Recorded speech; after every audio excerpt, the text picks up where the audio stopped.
Баршаңызға қайырлы күн. Бүгін сіздерге осы жылдың хит пирогына айналған Орео пирогының рецебімен бөлісемін. Видеоның соңына дейін қарап, рецепті жіберіп алмаңыздар. Алдымен ертілген 82% сары майымызға кішкене қантымызды және де бір жұмыртқаны салып, жақсылап араластырып аламыз. Барлық рецептің мөлшерлері осы видеоның астында жазылған. Оған ұн, қопсытқыш және де какаомызды салып, жақсылап араластырамыз. Алдымен қасықпен араластырып алыңыздар, одан кейін осылай қолмен жақсылап мыжып араластырып алуымыз қажет. Сол кезде бізде осындай жұмсақ жақсы қамыр шығады. Табамызды майлап аламыз. Міндетті түрде майлап алу керек, сол кезде пирогыңыз жабыспай жақсы алынатын болады.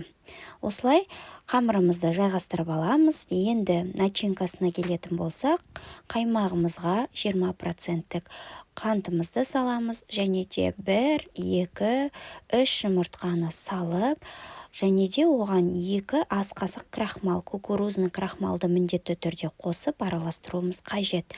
Ал егер де кукурузный крахмалдарыңыз болмай жатса, оған ұнды ауыстыруға болады. 2 столовый ложка ұн қоссаңыздар да болады.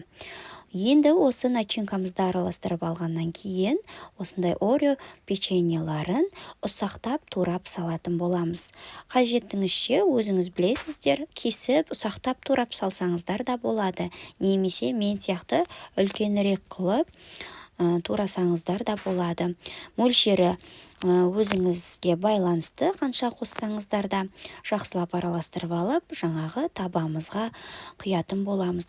Алдын ала духовкаңызды қыздырып қоя беріңіздер. Енді бетін әрлеу үшін мен осындай мини Орео печеньесін алдым. Сіздер үлкенін қойсаңыздар да болады, ол маңызды емес. Бетін басқа нәрселермен сәндесеңіздер де болады, бірақ та бұл Орео пирогы болғандықтан тек қана Орео пирогын салдым. 180 градуста 35-40 минутта пісіріп аламыз. Мінекей біздің пирогымыз дайын болды. Бұл пирогты бірден кеспей, духовкадан шыққаннан кейін бөлме температурасында суытып алыңыз. Сол кезде осындай идеальны болып, кесіліп, теп-тегіс болып, өте дәмді болып шығады, қыздар. Дәл осы рецептпен міндетті түрде жасап көріңіз. Бірінші жасаған адамның қолынан да келеді. Ешқандай қиналмай, кәдімгідей оп-оңай пісіресіздер, қыздар. Қонақ дастархандарыңызға жасасаңыздар да болады. Кескен кезде енді идеальны болып кесіледі, қыздар, саспай жасай беріңіздер. Ал қыздар, парақшам пайдалы рецептерді күнделікті салып отырамын, тіркеліп лайк басуды ұмытпаймын.